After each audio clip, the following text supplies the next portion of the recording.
I shall never forget that hideous summer 16 years ago when, like a noxious efreet from the halls of Eblis, typhoid stalked leeringly through Arkham.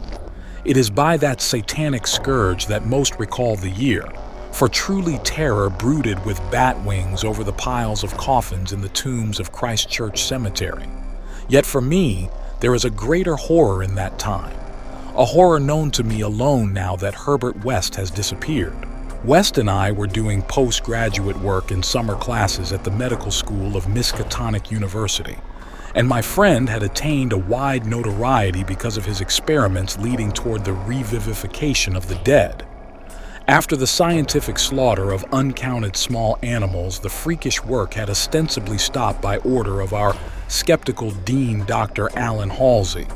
Though West had continued to perform certain secret tests in his dingy boarding house room, and had on one terrible and unforgettable occasion taken a human body from its grave in the Potter's Field to a deserted farmhouse beyond Meadow Hill. I was with him on that odious occasion, and saw him inject into the still veins the elixir which he thought would to some extent restore life's chemical and physical processes. It had ended horribly, in a delirium of fear which we gradually came to attribute to our own overwrought nerves, and West had never afterward been able to shake off a maddening sensation of being haunted and hunted. The body had not been quite fresh enough. It is obvious that to restore normal mental attributes, a body must be very fresh indeed, and a burning of the old house had prevented us from burying the thing. It would have been better if we could have known it was underground. After that experience, West had dropped his researches for some time, but as the zeal of the born scientist slowly returned, he again became importunate with the college faculty, pleading for the use of the dissecting room and of fresh human specimens for the work he regarded as so overwhelmingly important. His pleas, however, were wholly in vain, for the decision of Dr. Halsey was inflexible, and the other professors all endorsed the verdict of their leader. In the radical theory of reanimation, they saw nothing but the immature vagaries of a youthful enthusiast whose slight form, yellow hair, spectacled blue eyes, and soft voice gave no hint of the supernormal, almost diabolical, power of the cold brain within. I can see him now as he was then, and I shiver.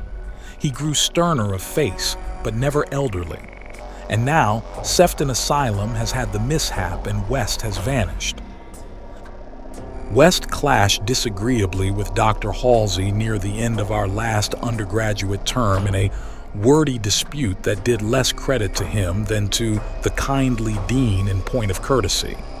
He felt that he was needlessly and irrationally retarded in a supremely great work, a work which he could of course conduct to suit himself in later years, but which he wished to begin while still possessed of the exceptional facilities of the university.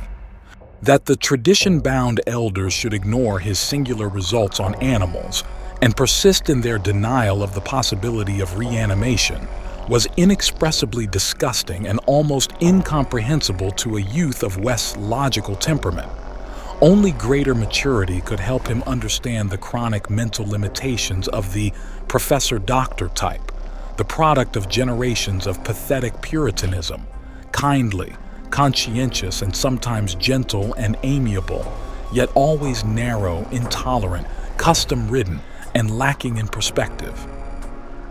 Age has more charity for these incomplete yet high-souled characters, whose worst real vice is timidity, and who are ultimately punished by general ridicule for their intellectual sins. Sins like Ptolemaism, Calvinism, anti-Darwinism, anti-Nietzscheism, and every sort of Sabbatarianism and sumptuary legislation. West, young despite his marvelous scientific acquirements, had scant patience with good Dr. Halsey and his erudite colleagues, and nursed an increasing resentment, coupled with a desire to prove his theories to these obtuse worthies in some striking and dramatic fashion. Like most youths, he indulged in elaborate daydreams of revenge, triumph, and final magnanimous forgiveness. And then had come the scourge, grinning and lethal, from the nightmare caverns of Tartarus. West and I had graduated about the time of its beginning, but had remained for additional work at the summer school, so that we were in Arkham when it broke with full demoniac fury upon the town. Though not as yet licensed physicians, we now had our degrees and were pressed frantically into public service as the numbers of the stricken grew. The situation was almost past management, and deaths ensued too frequently for the local undertakers fully to handle. Burials without embalming were made in rapid succession, and even the Christchurch Cemetery receiving tomb was crammed with coffins of the unembalmed dead. This circumstance was not without effect on West, who thought often of the irony of the situation. So many fresh specimens, yet none for his persecuted researches. We were frightfully overworked, and the terrific mental and nervous strain made my friend brood morbidly. But West's gentle enemies were no less harassed with prostrating duties.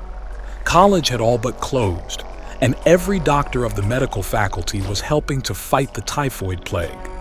Dr. Halsey in particular had distinguished himself in sacrificing service, applying his extreme skill with wholehearted energy to cases which many others shunned because of danger or apparent hopelessness.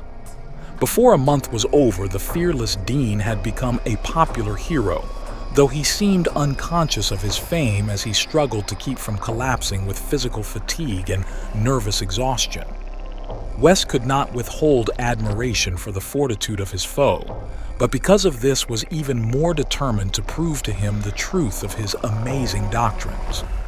Taking advantage of the disorganization of both college work and municipal health regulations, he managed to get a recently deceased body smuggled into the university dissecting room one night, and in my presence injected a new modification of his solution. The thing actually opened its eyes, but only stared at the ceiling with a look of soul-petrifying horror before collapsing into an inertness from which nothing could rouse it. West said it was not fresh enough. The hot summer air does not favor corpses.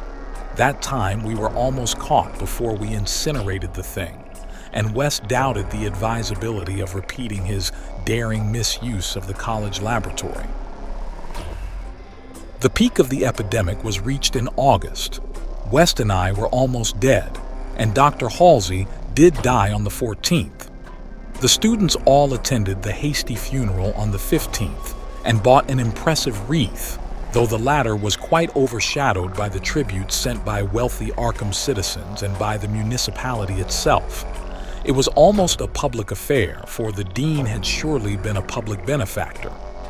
After the entombment, we were all somewhat depressed and spent the afternoon at the bar of the commercial house, where West, though shaken by the death of his chief opponent, chilled the rest of us with references to his notorious theories.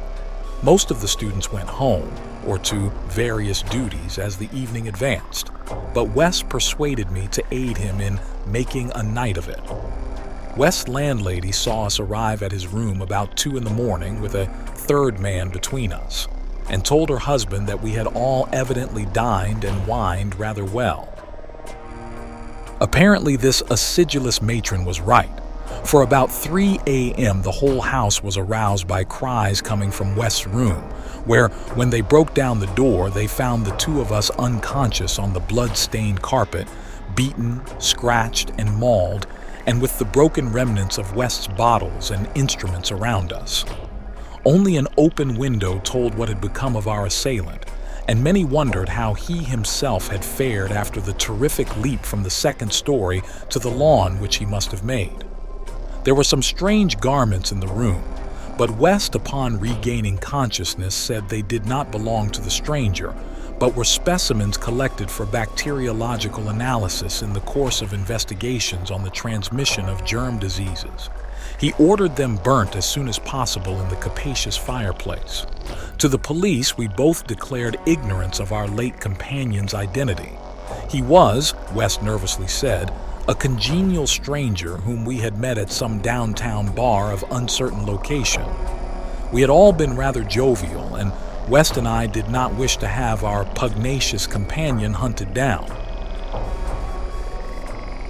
That same night saw the beginning of the second Arkham horror, the horror that, to me, eclipsed the plague itself. Christchurch Cemetery was the scene of a terrible killing, a watchman having been clawed to death in a manner not only too hideous for description, but raising a doubt as to the human agency of the deed. The victim had been seen alive considerably after midnight.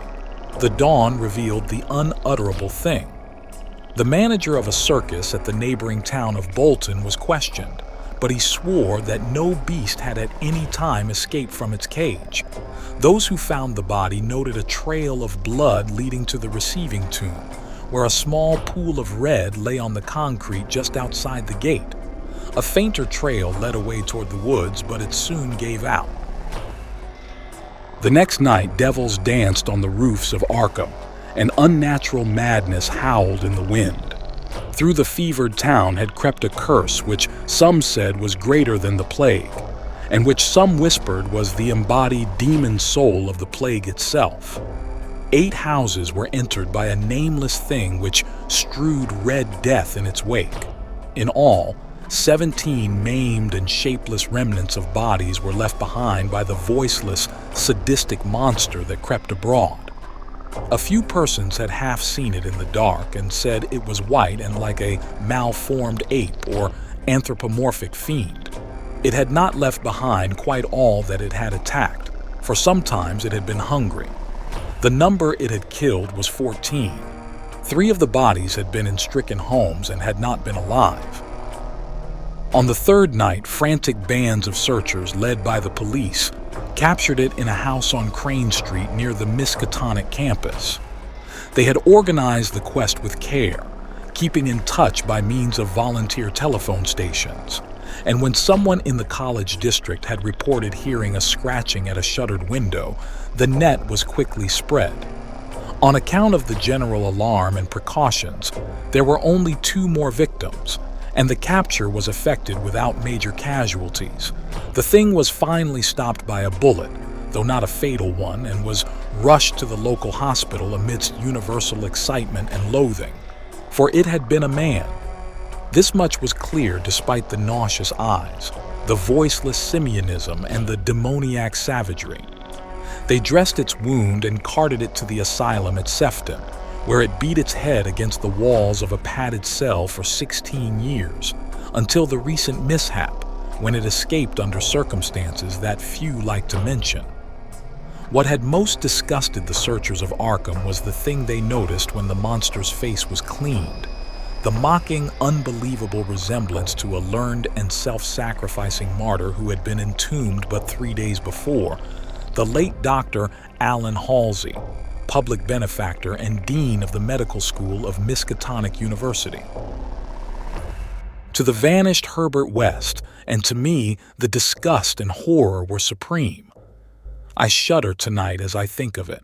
Shudder even more than I did that morning when West muttered through his bandages, "Damn it, it wasn't quite fresh enough."